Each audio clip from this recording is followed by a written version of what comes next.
Is summer for me juice. और बहुत से बच्चों ने कहा था कि एमडी कैट से रिलेटेड भी आप स्टार्ट करें, तो अब मैं वैसे भी फ्री लग चुका हो चुका हूँ, ठीक है, पेपर्स वगैरह से। तो इंशाल्लाह मैं अब एम कैट के ये लेक्चर स्टार्ट कर रहा हूँ। मेरे पास जो मवाद है मैं इसमें डिस्कस करूँगा इंशाल्लाह आपके साथ। उम्मीद है कि आपको इंशाल्लाह समझ आ जाएगी। इजी वर्डिंग से मैंने बातें की हुई हैं, ठीक हो गया। और दूसरा ये है कि ये स्टेप के लेक्चर्स हैं। स्टेप फैसलाबाद से मैंने तैयारी की थी, ठीक है। तो वहाँ के टीचर से जो जो वो नोट्स कराते थे या जितना मुझे इजी लगता था लिखना, तो मैं वो लिख लेता था जो मुझे इजी लगता था, ठीक है, कि कोई नोट करना चाहिए पॉइंट, ठीक है, उसमें मैंने अपनी वर्डिंग में लिखा है। वो उर्दू इंग्लिश वाली जो एसएमएस करते हैं, ठीक है, उस वर्डिंग में लिखा है। तो उम्मीद है कि इंशाल्लाह आपको ये हेल्पफुल रहेगा। आपने अच्छी तरह सुनना है, ठीक है। और जो अपने दोस्त हैं कि जो अकेडमीज़ वगैरह नहीं जा सकते, खासकर उनसे लाजमी शेयर करना है, ठीक है। तो आए वीडियो की तरफ चलते हैं, ठीक है। अच्छा, मैं बेसिकली स्टेप से तैयारी की थी, स्टेप फैसलाबाद से। तो रिपीटर भी था मैं, तो अल्लाह का शुक्र मेरे पास काफ़ी ये नोट्स वगैरह एक किस्म के जो मैंने लिखे थे, टीचर्स ने लेक्चर्स वगैरह दिए थे, तो वो पढ़े हैं, ठीक है। तो इंशाल्लाह उम्मीद है कि आपको ये समझ आ जाएंगे और इजी तरीके से मैं इंशाल्लाह ताला आपको समझाऊंगा ये। तो स्टार्ट करते हैं इंग्लिश से, ठीक है। अच्छा, सबसे पहले तो हम देखेंगे एमसीक्यूज़ की ना तरफ, ठीक है। जो ये लिखा है, जो सिनोनिम्स होंगे ऑप्शंस, तो उनमें से नहीं आएगा, ठीक है। सपोज आपका कोई एमसीक्यूज़ है वो कैप का, ठीक है, उसमें से दो एमसीक्यूज़ एक जैसे हैं, दो ऑप्शन सॉरी एक मतलब चार ऑप्शन है ना, ठीक है।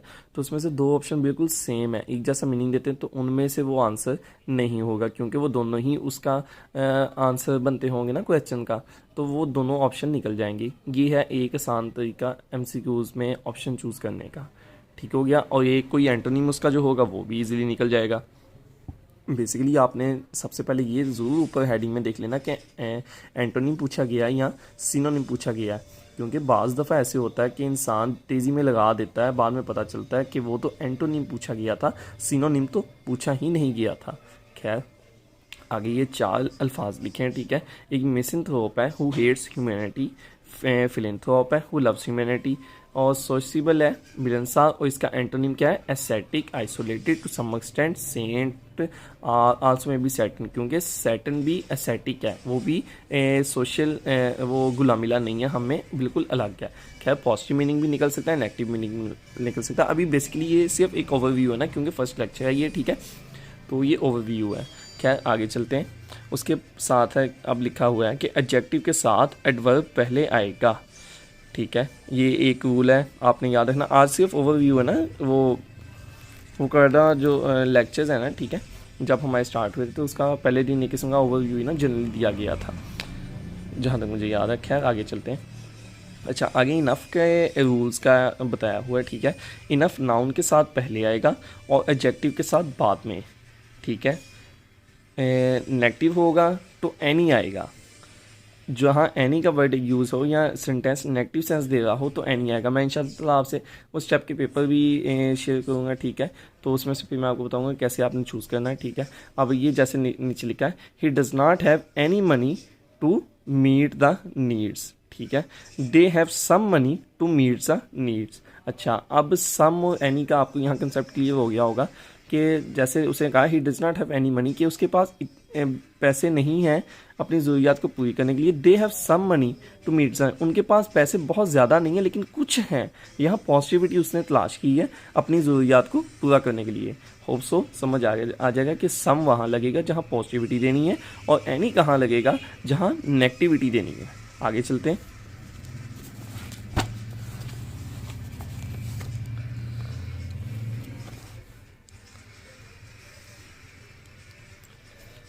अच्छा जी, तो यहाँ मनी का बताया गया कि अगर मनी कहीं सेंटेंस के अंदर हो तो आपको पता चल जाना चाहिए कि वो अनकाउंटेबल है, ठीक है। और इसी तरह जो रुपीज़ है वो क्या है, वो काउंटेबल है।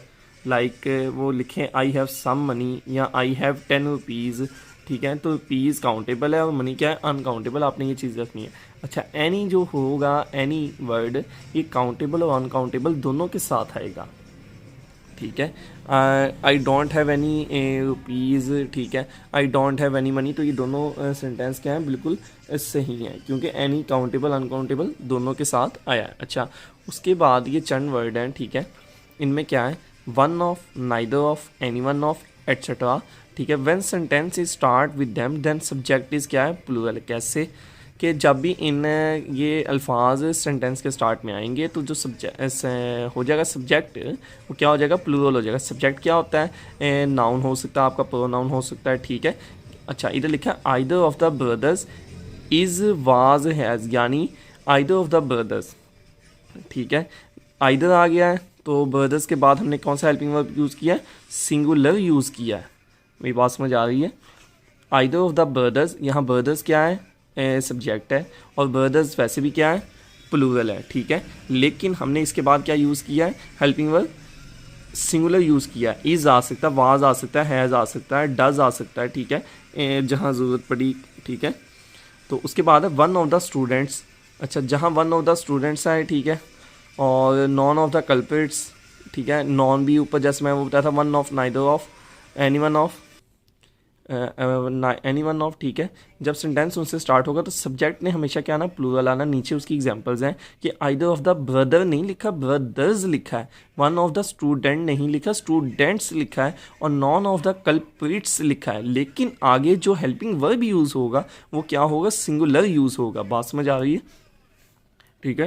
कि ये देखें कि ये जो सब्जेक्ट है ये प्लूरल है, लेकिन जो ये है ये सिंगुलर के हिसाब से यूज़ हुआ। क्यों, क्योंकि ये देखें either of, one of, none of, इनके बाद जो सब्जेक्ट आएंगे वो प्लूरल आएंगे, लेकिन जो हेल्पिंग वर्ब आएंगे वो क्या आएंगे, वो सिंगुलर आएंगे, सॉरी।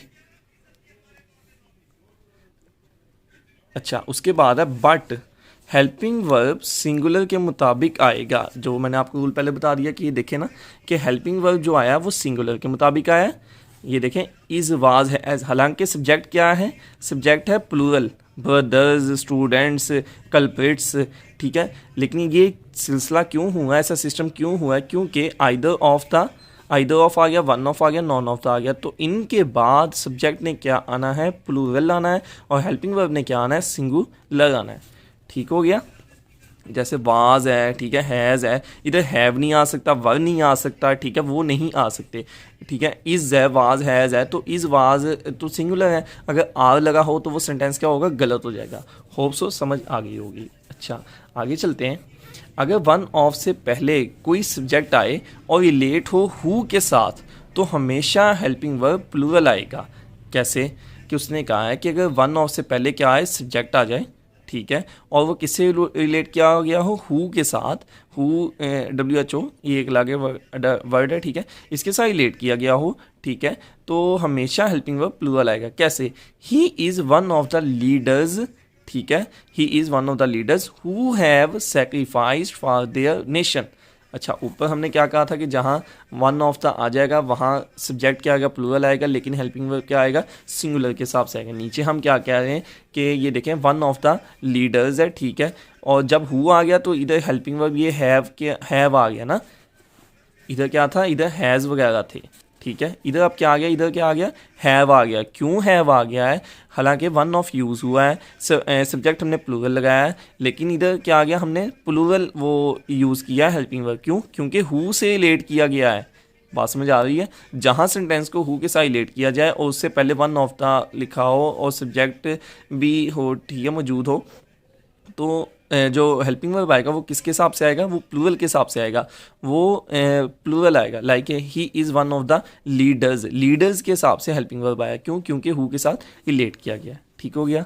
अच्छा, आगे ये वर्ड लिखे हैं, पुलिस है, पोल्ट्री है, वर्मन है, क्लर्जी है, पीपल है, ठीक है, वर्मन कहते हैं दीमक को। ठीक हो गया। और ये जो वर्ड हैं, ठीक है, ये always use as plural subjects. Subject तो ये प्लूरल के तौर पे यूज़ होंगे, लेकिन इनके साथ एस नहीं आएगा। पुलिसीज गलत होगा, पोल्ट्रीज गलत होगा, वर्मन्स गलत होगा, पीपल्स, हाँ पीपल्स जब आता है वो एक इसका अलग रूल है, वो होता है जब डिफरेंट नेशंस के लोग हों तो पीपल्स उसे कहते हैं। ठीक हो गया। और क्लर्जीज नहीं आ सकता। आई थिंक यहाँ तक समझ आ गई। आगे चलते हैं।